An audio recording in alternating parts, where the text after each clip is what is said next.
Warning, the Renegade Recruiter is not for the soft, timid, or faint-hearted. If you need permission or seek approval from your mother, spouse, mates in the pub, or anyone else for that matter, this really isn't for you. If any of what you've heard puts you off in the slightest, I advise you not to listen any further. You've been warned. Prepare yourself for the no bullshit, zero fluff.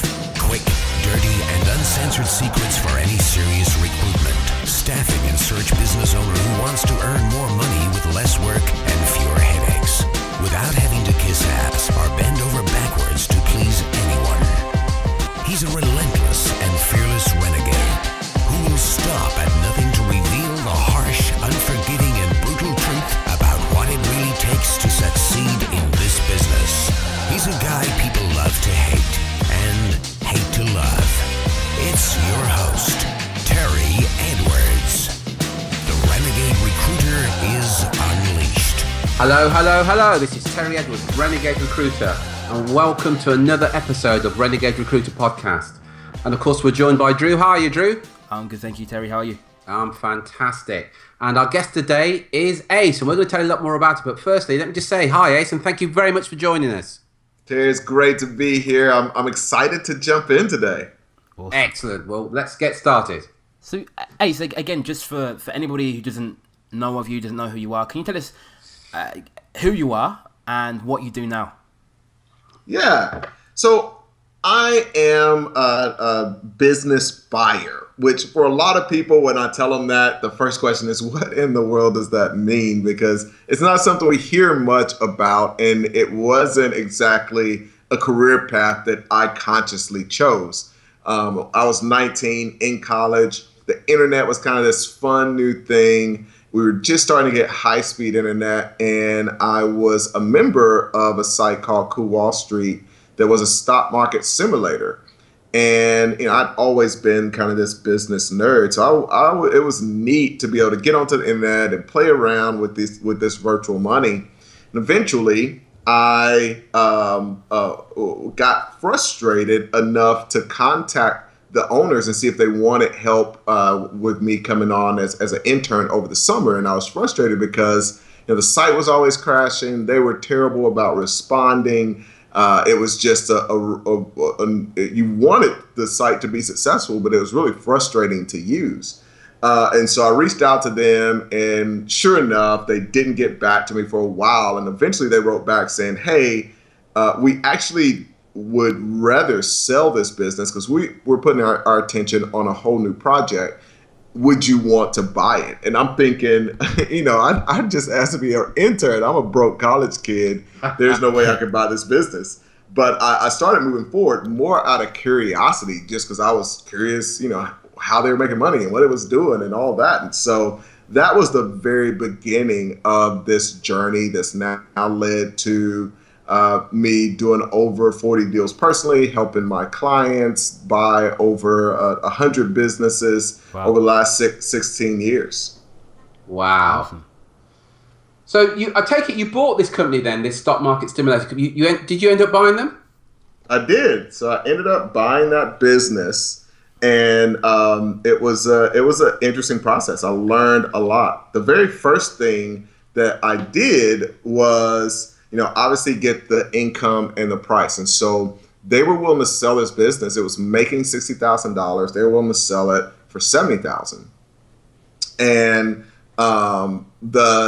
for me at that point, I knew kids that were graduating from my college and, getting jobs making $25,000. So I'm like doing a calculation. It's like, man, it's costing me, and I had financial aid and scholarships and all that, but the cost for college was over $100,000, and my friends were getting jobs at less than $25,000, and they were jobs, and these people were willing to sell something to me at $70,000 that was making $60,000. And so I had no idea about business valuations. I later learned that was an incredible deal, but my valuation was just based on the comparable cost and return of what I was paying for college. And so I asked them if they would be willing to finance half of it. And then I went to a buddy of mine. Sorry, I've got to interrupt you here. The company you were buying it from, you asked them if they'd help finance the purchase Yeah. Wow. Yeah. And the awesome thing was that I had nothing to lose. At that point, I had $3,000 in my bank account. So it could have been 70,000 or $1 million. I didn't have any, it might as well have been $1 million. So, I went to him like, hey, well, maybe I could buy this if y'all will finance half of it. And, today it's absolutely outrageous, especially at that price, to buy something at basically 1 time's earnings and then go back to the owner and say, oh, in addition to this amazing deal that you're giving me, I also need you to finance half of it. So the one thing that I've carried on into other deals is, just asking for things can be huge. At that point, I did it because I was just completely naive. And now, we realize that you're not going to get what you don't ask for. And then I went to a buddy of mine who did have some cash, and he had $15,000 and liked the business. And so he became an investor with me. And then, I had to secretly apply for credit cards because my parents would have killed me. But my biggest stress at that point had nothing to do with the business. It was just like calling the credit card companies to make sure they didn't send one of those statements to my parents' house by mistake. It's like, these have to come to my dorm. Make sure this is mailed to my dorm address. So that was like my biggest stress. But I used credit cards to put together the remaining amount needed and ended up closing that deal. And, I'd always been interested in entrepreneurship. I'd always wanted to start things and try little things here and there. But a big shift, and I've had several over the course of my career, but the first paradigm shift was, I remember specifically, 19 years old, I'm sitting in my dorm room. It was a Tuesday, we're sending this money over. I'm terrified. And then the next day, I started to get emails about deposits being made into my account. And, it's like, wow, like yesterday, I was making no money, and I do this deal leveraging $3,000, and today I've got income coming into my account. Awesome. That is awesome. Brilliant. Hey, so I wanted to sort of dig into that and ask you more about that story, and also just more about buying and selling businesses in general. But before we do that, can you tell us something about you that most people don't know? So an interesting or funny story? Yeah. So one of the well, I guess funny stories that my parents like to tell is that my very first business was started when I was 5, and my mom had given me $20 to go get my school pictures, the first kindergarten pictures. But I remember getting, $20 for a 5-year-old kid is like, infinite amount of candy. Yeah. It's like, I can buy so much candy with this. And so I remember, turning the money. You have to, back in those days, you wait forever for the pictures. But I remember that those pictures were worth $20. And so we're at church, and she's giving those pictures out to our friends and family at church. And, I walk up to her, I'm like, so how much are you charging for the pictures? Because we got to make sure we get that $20 back. She's like, nobody is going to pay for your pictures. Like, that's not, I'm giving them away. And she says that, I just start crying and pitching a fit. Like, no, we have to sell these. And finally, she relented. And so my first business was selling little pictures of me for 50 cents and $1 for the big ones back when I was 5. Unfortunately, I've had to come up with more sophisticated ways to make money because I'm not as cute as I was at 5. But I've always dreamed of resurrecting that business. So your initial closing technique was to cry, but that doesn't seem to work. Yeah. Maybe I need to bring that one back too. It's like somebody tries to walk away from the deal and you just start whimpering on the phone. It's like, are you crying right now? I've just got sand in my eye. Yeah. That's amazing. I start training my clients on that. And then there's the crying technique. I'm curious, at 5 years old, you were obviously very entrepreneurial and was looking at ways of it.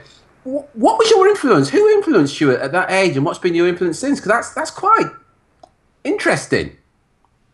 Yeah, it is. It definitely is. I think my parents were in ministry when I was young. And sometimes they're just those unexplainable things. I think that's why they like those stories from when I was a kid, because there's just a bunch of them like that, where it was unexplainable. And you know, it's like just a gift from God that, you know, just at a very young age, I was curious and interested in, you know, how does this whole thing called money and investing. I remember, so my dad ran a ministry, and I remember going into the library and like obviously it's a ministry. So the library, like every book is, you know, Christian and religious and that kind of thing. But there was like encyclopedias. And I remember looking up over and over, reading about like the same little section about Wall Street and about the stock market and how it worked, and just being very naturally curious about those things and how does all this stuff work. And you're not aware of what sort of drove you down that road? 'Cause that's, you know, that's quite unusual. I mean, did you watch a TV program, or did you have a friend that talked about it? Yeah, so once I got older, I've definitely had amazing mentors that have guided me down the right road. And especially when it comes to the buying businesses and the concept of just, you know, probably the biggest transition that, you know, my main mentor has had on me was just the concept of the fact that in every other area in our life, you know, when we go out, we buy, if we want a car, we don't try to build it. You know, if we want a house, we don't try to go and build it. Like 1% of people may try to build a car or a house because that's just what they're into. But the great majority of people just need to buy what they want, not try to build it from scratch. If you want to eat, you don't try to build a farm. And the one area that we only focus on building is when we want income. And so instead of going and buying that income, we think, oh, the only way for me it's either I get a job or I start from scratch. And, you know, just that there is this third option. It's like everything, the same way you buy everything else in your life, go buy the income that you need. So I've had some amazing mentors that have, you know, just undeservingly poured into me. One of them is a guy who flips hospitals, which just the fact that he's flipped hospitals was like a total shift in the way I saw the world. I'm like, wait a minute, like that's like flipping the government. Like, you just don't do that, you know? So that's when I started to really have some influences as I started to go out and just test things. And I think the most powerful thing was just that willingness to question. And I think that's what was demonstrated when I was 5, was just like, no, just because everybody else doesn't sell their pictures doesn't mean that, you know, you shouldn't try to sell yours. And so just because, you know, it's just in a world now where 99% of the information about getting into business is all about, oh, you've got to go through this process and you need to become a Facebook expert. And now you got to become an Instagram expert. And Snapchat is the next big thing. And you got to know how to do webinars. And, you know, as you guys just saw, we were trying to get onto software, and I'm like totally in-app. And this is a guy that, you know, I've bought over 40 internet related businesses, and it's like I like, guys, we gotta get on Skype. I don't know how to use this software. I'm, you know, totally inept. So but when you're buying things, it's a different mentality. So I don't have to know how my car was built. I don't have to know how everything works on it. I just need to have an awesome mechanic that I can pay and I trust to work on it. Awesome. So again, just to dig deeper into what it takes to buy a business, what are some of the mistakes that you see people make when they're thinking about buying a business? So the very small portion of the population even think about buying a business. So the first thing is just like, even thinking about buying a business is it's like that puts you in the top 3% of the population. So the awesome thing is just getting into that category makes a lot of things a lot easier.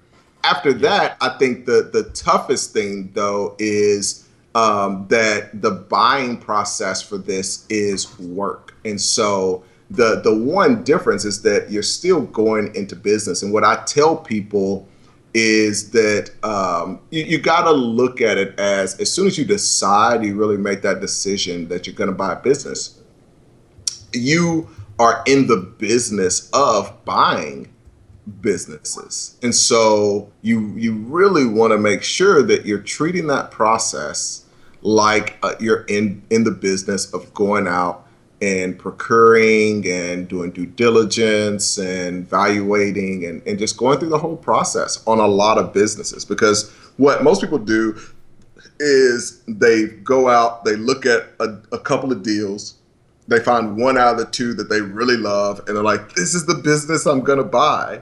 And so that's probably the biggest mistake, is not treating it like a business. So you know, you're going into the business of going out and seeking your first acquisition. And number two is not looking at enough deals to put into the funnel and pipeline. Do you know, I've got to say, I find this absolutely fascinating. And quite early on, you talked about paradigm shift. And I've literally had a couple of paradigm shifts just listening to you. You know, something you said earlier about if you want something, what most people do, if we want an income, then we don't think about buying that income. We think about creating it. And as you said it, a real light bulb came on for me when you said that. And then what you just said there about buying a business and treating the buying of a business as literally as a job. Again, it's just like, that so makes sense. I mean, the gems you've shared with us there, Ace, just fantastic. Yeah. Absolutely fantastic. And what you said there about, I find interesting, you're saying only a small percentage of people will actually consider, business people will actually consider buying a business. Do you know what sort of percentage we're talking about? So of the, I mean, it's less than 3%.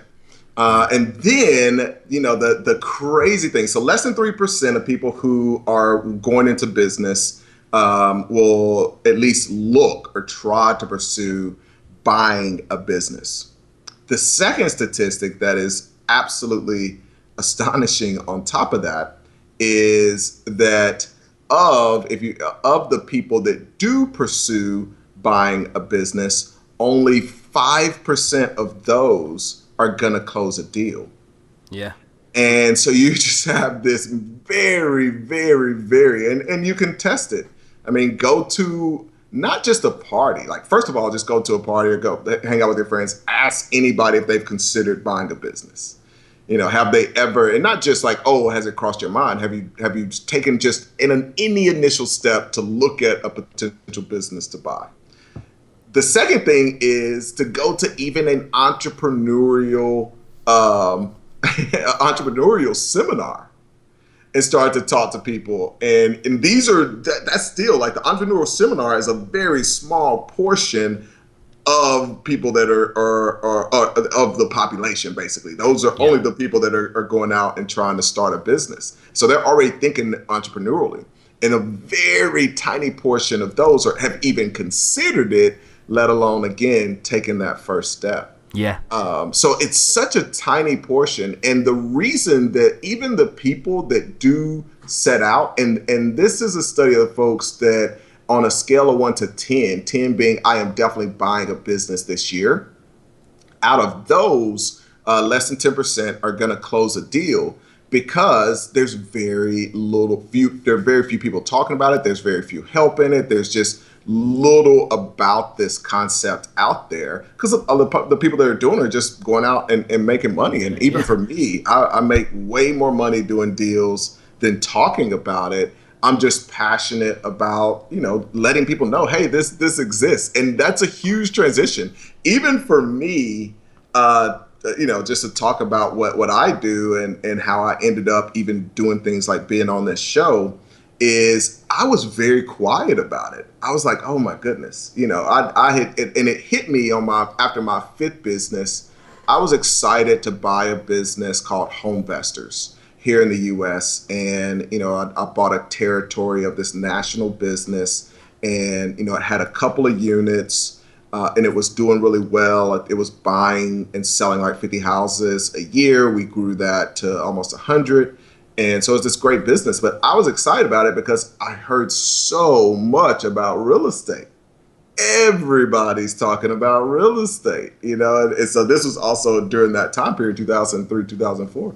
So I was like, oh man, this is what I really need to be doing. So I get into it, and I was used to buying assets at 2 times earnings, which means, when I'm buying a business max, like I told you on my first deal, that first deal was 1 times earnings.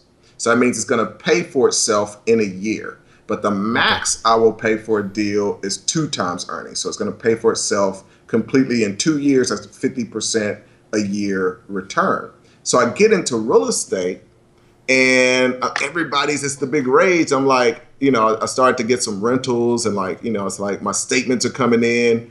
And I'm like, I'm not getting any equity in this. 6 months pass, a year passes. I got a business either completely paid off or halfway paid off. A year passes and I have 0 equity built. I'm like, this is terrible. Like, why are people so excited about this? So I fortunately sold that business and happened to look like an oracle, because then 2007, 2008 in the U.S. was a huge real estate crash here. Oh, of course, yeah. Yeah, so I ended up selling that business mainly because I was like, oh, wow, if people are excited about this investment that's like, not terrible, it's just super, super slow. If I definitely don't want people finding out about buying businesses, because then it'll, everybody will be doing it. I'll have all this competition. But I basically decided I wanted to do more deals. And then I hit a point where, in the deals that I wanted to do, which is micro private equity under 2 million, I could only manage so many. So I started to help some other people learn the strategies just so I could invest in their deals.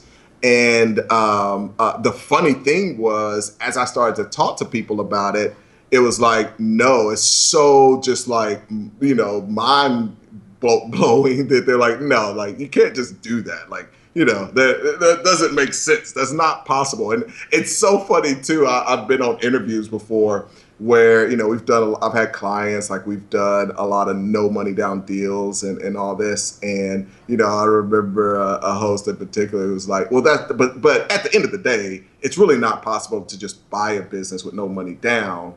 That's not really a possibility. I'm like, no, like it's real. He's like, no, I mean, you can't really do it. I'm like, no, like we're doing it. Like there's not much to debate. Awesome. Like we've done it many times. Awesome. And I do want to sort of ask you more about that. But again, just going back to what you said about only the sort of 3% of people even consider buying a business, and out of that 3%, only 5 actually go and close the deal. Again, with me and Terry, this is something we've spoken about. We both love business. We both love marketing, and we've both spoken about buying businesses, but we've never made that first step. We've never done anything about it really, other than talking about it.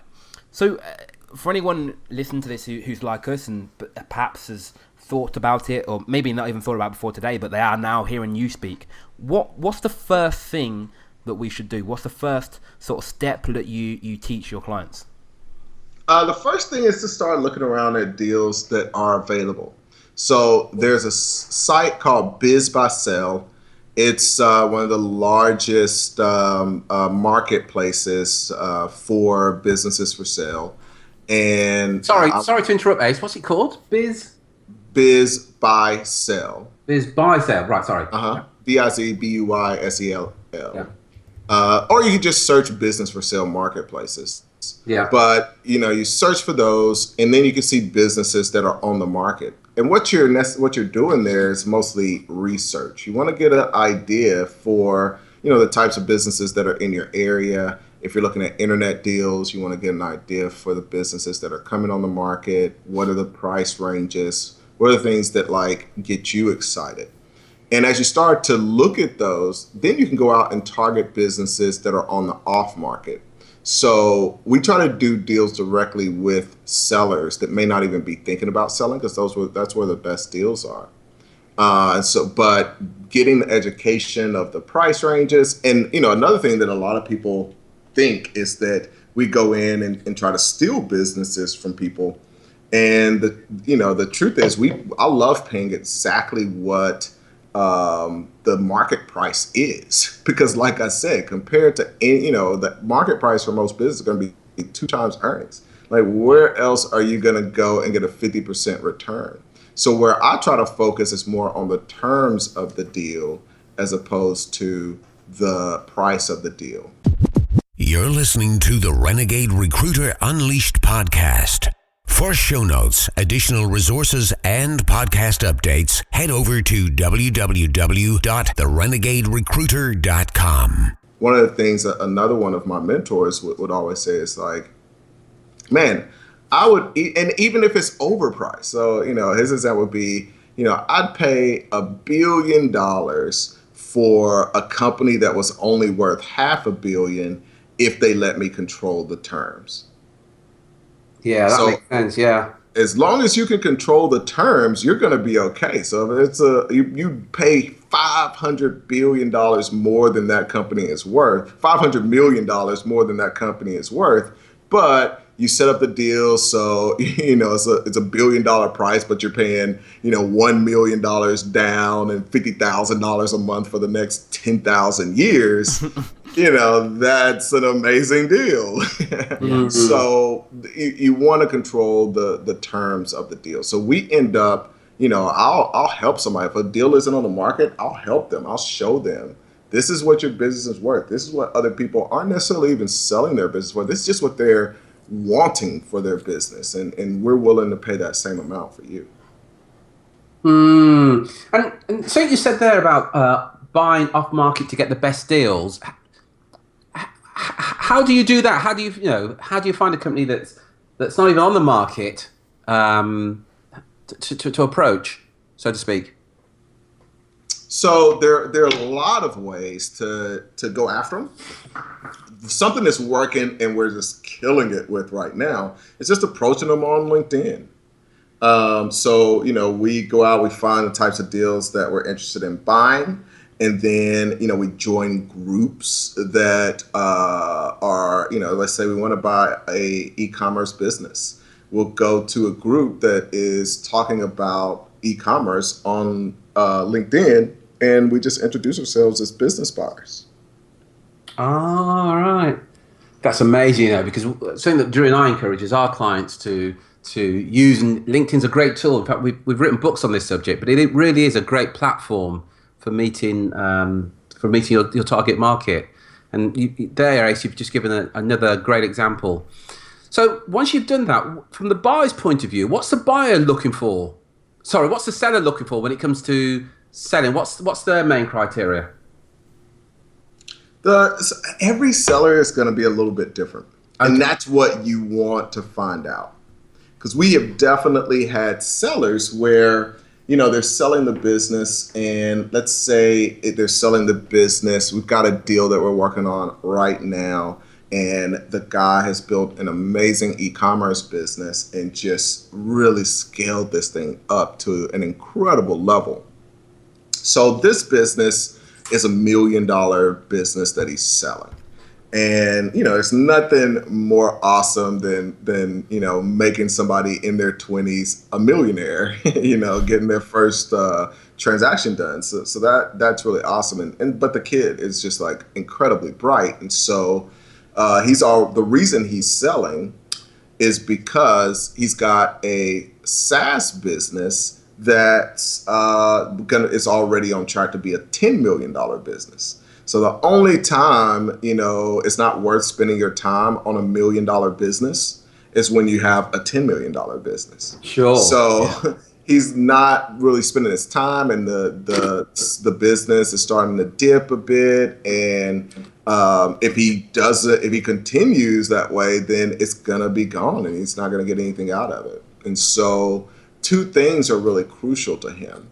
Number one is he can't sell that business to a newbie, because that almost defeats the purpose. Like if he sells that business and he has to give them a bunch of training and time, that's going to be a huge sacrifice to the business at a crucial point that he's trying to grow. If he waits too much longer until his time frees up, then it could go to zero, and it's going to be worthless. So we can come in and we can kind of make it easy on both sides. We can make the transaction happen really, really quickly because it's urgent that somebody gets in there and starts to run this thing and make sure that the customers take care of, etc.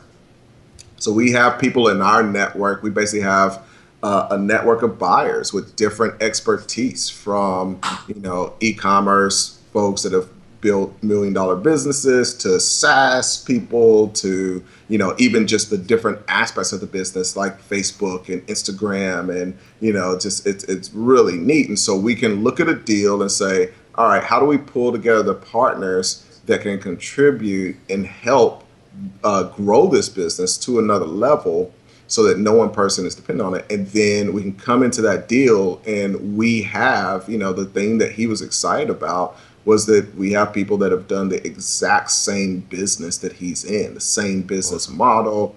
And so you just jump in and we start running this thing. And his biggest fear is selling to somebody that's like, okay, I need you to train me for, 3 months and I want access to you by phone for 3 more months. And on $1 million deal, that's just standard. Yeah. You're not going to sell $1 million business and just be like, okay, talk to you, in a year or something. Yeah. Yeah. Okay. So, again, just to go back to your business, Ace, and what you've done in your career, what are some of the biggest mistakes that you've made, and more importantly, how did you overcome them? I think one of the biggest mistakes that I made was not realizing that I was a business buyer and not realizing that I was really an investor. At each point, it took me a long time to realize that I had transitioned to something else. To really break that down, the easiest way is with Robert Kiyosaki's quadrants. Y'all familiar with that? With the E quadrant, Yeah. the S, the B, and the I. So at the very beginning of my process, I was running the business. Sorry, Ace. Can just for anyone who isn't familiar with that book, can you just explain what you mean? Yes, absolutely. So the E quadrant is employee. And so the idea is that you kind of go through these quadrants to move to I, but the E quadrant starts with employee, then you move to self-employed, and you're really in the business, or the business is just you. Then you're business owner, you've got employees that kind of run the business, and then the investor. And the biggest mistake that I made was kind of trudging through each quadrant. At the very beginning, I was self-employed. I kind of handled it. The business was me. I was the business. I was kind of doing everything. Eventually, I moved on to being a business owner, but then I was a business owner for a really long time, and I didn't see myself as a business buyer.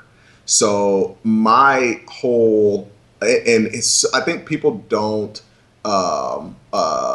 think a lot of people are focused on the tactics a lot more than the strategy and thinking strategically.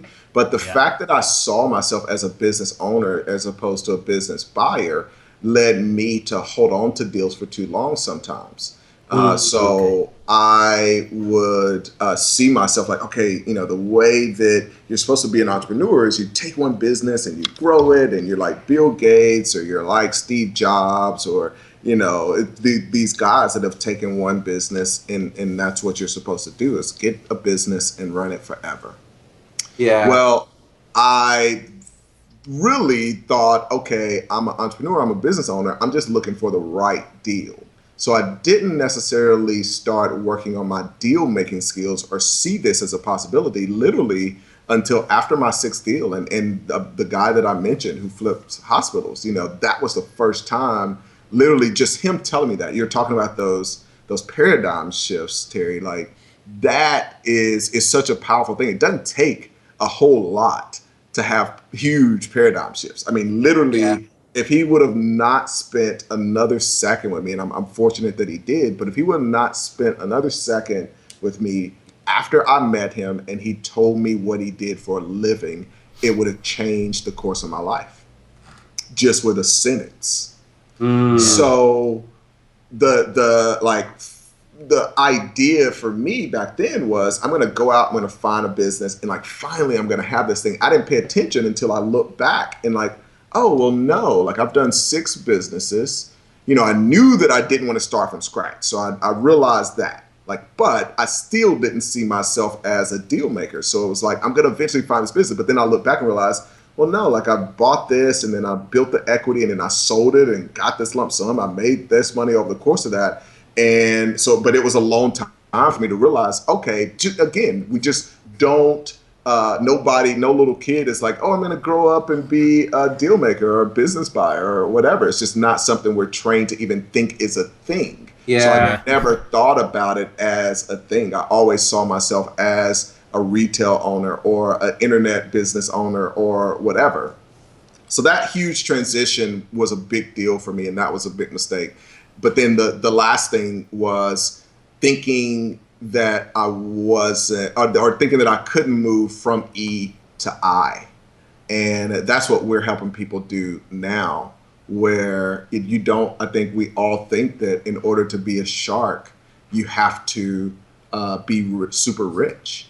And, you know, we've shown over and over, and it's been neat. You know, again, I'm not smart. Like, it takes people doing it for me to realize, like, oh, like, we can do that on a very small budget, create a portfolio of businesses and make monthly income. And so I started to do that 5 years ago when I started to work with clients and invest in them. And then I started to see clients in the last couple of years modeling what I was doing and starting to build their own little portfolios. And so, you know, we had a guy speak at a recent event who just left his job just with a portfolio of 4 little internet businesses. You know, I've got person after person where it's like, okay, you know, that's really what people want. What people want is, you know, the beach money. Like, I can wake up in the morning, decide if I want to go to the office that day or if I want to go to the beach that day, and it does not affect my money. Yeah. And that's been a huge transition for me and for my clients, because,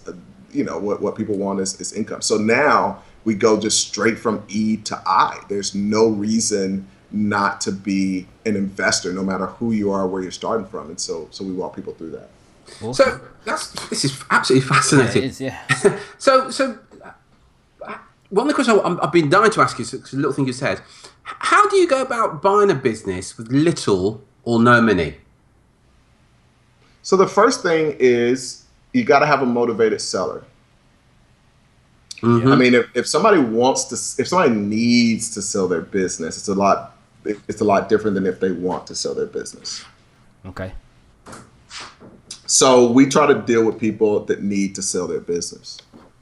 And if you got somebody that needs to sell their business, like we said, they don't have a lot of options, because only 3% of people are going to take any action towards buying a business. Only 5% of those people are going to close on a deal. So who's going to compete with us? Yeah. So if you've got a seller that needs to sell their business, we're offering them a very fair price for the business, but we're saying, hey, we need to limit the amount that we're paying you up front. Then it makes it pretty easy, you know, to do. You know, and it could be any reason. You know, on one level, you have just the obvious situations. We've bought businesses from people that were, you know, in very tough health situations where, you know, the last thing they wanted to be worried about where they're trying to recover is their business dying or anything. And so the fact that we can close that within the week and have them focused on their health and recovery, that's one of the greatest services that you can do for somebody. And obviously we have to be paid for that service. We don't even have to be paid in cash. All we have to be paid in is we're just going to defer your cash a bit, you know? So that makes negotiating that deal really easy. Other times it's, you know, even the example where at the end of the day, it's need to sell, like my 20-year-old example. You know, he's great health, everything is awesome, living life, but he's just got a huge opportunity in front of him. And so he needs to sell this other business or it's going to continue to dwindle to nothing. He needs to sell that ASAP. And so we're doing him an amazing service to be able to come in, get him a great value for his business, and him be able to not sacrifice a $10 million opportunity for 1/10 of the opportunity is a really, really big deal. And so I think the funny thing is that a lot of people may hear about, being a deal maker and what it means. And you also have a lot of the old school things like Other People's Money, that movie back in the 80s where Danny DeVito is going in and tearing companies apart and negotiating hardcore and taking advantage of people and all that stuff. But the truth is, there may be 1% of the guys out there that are like that, but most deal makers are like Warren Buffett, where it's like it's gotta be a mutually beneficial, happy, loving. Everybody walks away, loving the deal, or we just don't do the deal. And that's one of the things that he's awesome at. And the thing that cracks me up too is that there's so many stock market books about Warren Buffett, and so little of his money has been made from the stock market compared to being a deal maker. Is that right? He's not in, just buying stocks off the stock market. He buys companies. His very first deal was buying a meal that actually he knew was going to go out of business. And so Berkshire Hathaway, like the name comes from an old meal that he bought, which was his very first deal. He used it as an investment vehicle. He just let it kind of slowly die, made an amazing return. Again, the way we're talking about, it's like you can buy something at 2 times earnings, even if it's going to go out of business in 5 years. You just made an incredible return. And then he went out and bought other businesses. He bought Geico. It's not that he's like, oh, I'm going to go in the stock market and buy some stock in Geico. Like he buys the businesses themselves. And puts them into his portfolio. So that cash flow is coming in. So it's just very interesting. Just, a lot of people are, they're marketed to believe that things work a certain way and the real money is made in a totally different way. Awesome. And you talked there about, Warren Buffett and all the books about him. From your point of view, what books would you recommend to people listening to this right now if they want to take this to the next level? So there are some awesome books out there. Number one is Ling. This is about a guy who's a deal maker in Texas. What's his name? Sorry, what's the name of that book? Sorry. The name of the book is Ling. Ling, right? Yeah. Yeah, Ling. And I think his name was James J. Ling, and he was a deal maker. And people can go to my website too, and when you send us, when you enter your email, we send you some of the books and things. There's another book that is another mentor of mine that I lived with for a while, named Orrin Claff, and he wrote a book called Pitch Anything, and he's a guy that's done about $500 million in deals and raising capital and all of that. And it's an incredible book that, again, kind of focused on the whole paradigm shift thing. And then another one that I think is just really valuable because I have most of my clients read it, because most people that come in are very scattered and all over the place because of how we treat entrepreneurship. And it's things that work very great for some people. You take somebody like a Gary Vee, who is amazing. Like, the dude is amazing. But he's awesome. He has the personality to do what he's doing. And part of that personality is just like driving really, really, really hard.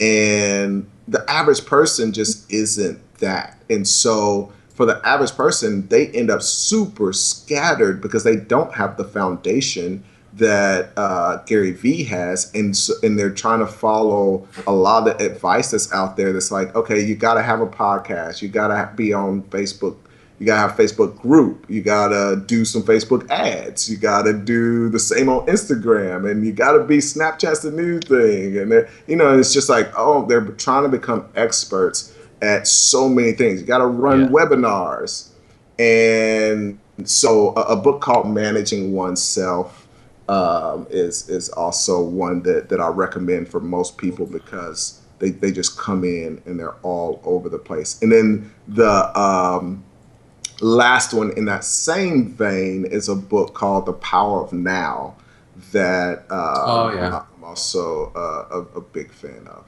Yeah. Excellent. And last one, I could go on. Just big believer in books and reading and all that. So the last one is Profits First. So check that one out. Awesome. Brilliant. Thanks for that, Ace. Ace, you spoke a lot about buying a business, but you also mentioned that one of the mistakes you've made is holding on to deals too long, or holding on to businesses too long. When it comes to actually selling the business, what advice would you give to someone when it comes to selling their business? As soon as you feel the lack of interest, the lack of enthusiasm, the lack of focus, as soon as you feel that in your business, it's time to sell. Okay. I think a lot of times we still push through, and it's kind of feel like, oh no, I need to hold on to this thing. But I've just seen it over and over, where you start to see a business dip, as soon as they're kind of out of it. And I tell people, I get people to contact us and like, I'm thinking about selling my business, that kind of thing. It's like, if you're really like, once you start thinking about selling your business, it's time to sell your business and get out of it. I know somebody's in the right place when they're like, oh man, like I'm loving this. I can imagine selling it and that kind of thing. But I've definitely, I learned from my very first deal, the importance of selling. So to complete the Cool Wall Street story, I ended up growing that business. It had about 10,000 users when we bought it. When I bought it, it ended up growing to over 200,000 members, and we had 7-figure offers. And at that point, it was over the course of a couple years, I'd gone from being a 19 to 21-year-old and running this business. Had employees. We had 7-figure offers, and I'm like, we're gonna keep growing this thing. This is it. Like, I'm gonna sell this and be set and be done.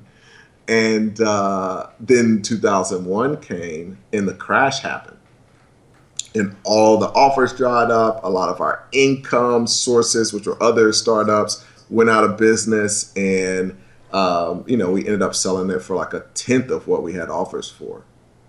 And the money went to investors, and we owed people and all of that.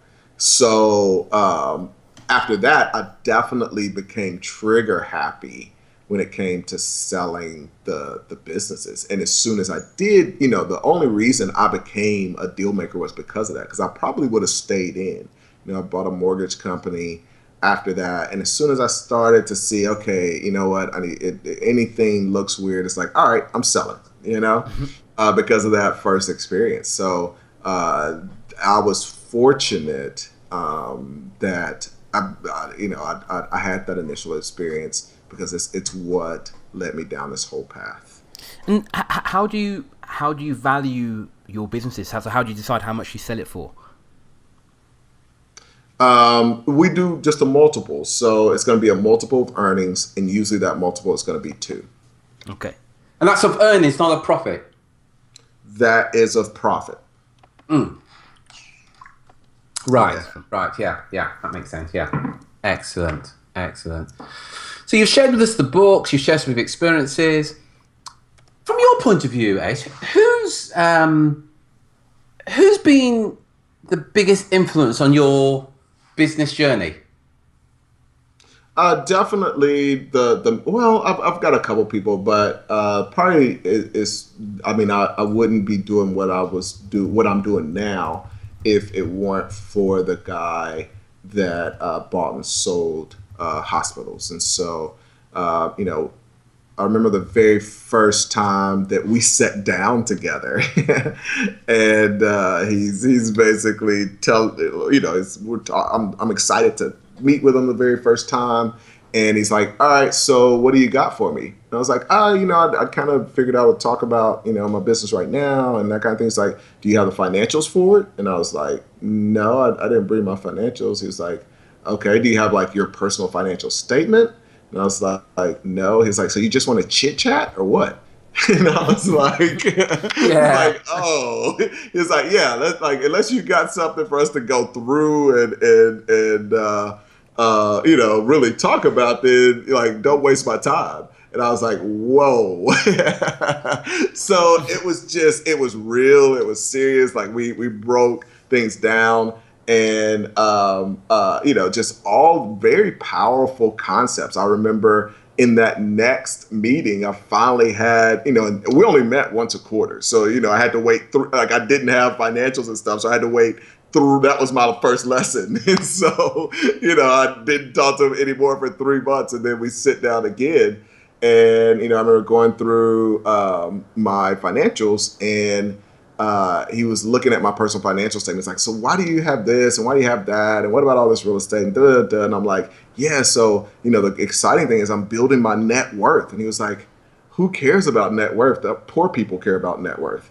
And I'm like, really? Like I thought rich people cared about net worth. He's like, that's how Wall Street tricks poor people into buying big houses and having all this stuff. It's like, oh no, like you should do this because one day you're gonna be worth all of this. He's like, the only thing that matters is cash flow. How much cash are you making every single day? And if you're making more and more cash flow every day, everything's gonna be all right. Net worth can put you in a world of hurt because that's depending on what other people think something is worth. Cash is always gonna be king. And so, those little concepts, man, that he had he was able to impress upon me made a big shift. And of course, the biggest was, I was about to make a big mistake and go and do a startup. And that's where I got that lesson of, we buy everything else in our life. And the way he did it, was just brilliant. I was excited about the startup. I just sold a business. I had some cash. I'm like, man, like this thing is awesome. I'm trying to convince him why, this is an amazing business and why I should do it. And one day his input, and I'm like, he obviously isn't paying attention. He was just giving me no response at all, just like sitting there. I'm like, so I get even more passionate. I'm like, no, you don't get it. Here are the reasons why. And so I wrap up and he starts talking about my computer. And I'm like, what? Like, he's like, where'd you get that computer? I was like, I ordered it from Dell. Like, really? You're just not going to respond to my pitch at all? And, he goes on to ask me, like, well, why'd you order it from Dell instead of building it? And I was like, I don't have the parts from that. It's like, you could go online and get the parts. I was like, I don't know how to do it. He's like, you can go get videos and learn how to do it. And, the point was the reason that you didn't build that laptop was because you didn't want to learn how to build a laptop. What you wanted was to be able to get on the internet, check your email, use Word, get those things. And so what you did was go and buy what you needed. And that was that lesson that we talked about earlier. Awesome. Brilliant. Ace, this has been awesome. Where can our listeners go to find out more about what you do? The first thing is to go to the website, acechapman.com. I am finally, I think that site is maybe 6 years old. So this is, like I said, I make a lot more money just doing deals. So that's been in the back burner, but we're doing a redesign right now. So I'm excited about the new release of that. And then they can check out portfoliosharks.com. And that's that whole process that we talked about earlier, where you just skip straight from employee to being a shark. Brilliant. Excellent. Ace, really enjoyed that. Some absolute gems there. I've learned. Well, I think I know Drew has as well. We've learned so much. It's been a real eye opener, and certainly been a paradigm shift, without a doubt. Without a doubt. Excellent, guys. I appreciate it, man. Let's definitely stay in touch, and I thank you so much for having me on the program. Pleasure. No problem, Ace. Ace, thank you very much indeed. I will speak to you soon. This is Terry Edwards, Renegade Recruiter. Take care, take action, and be relentless.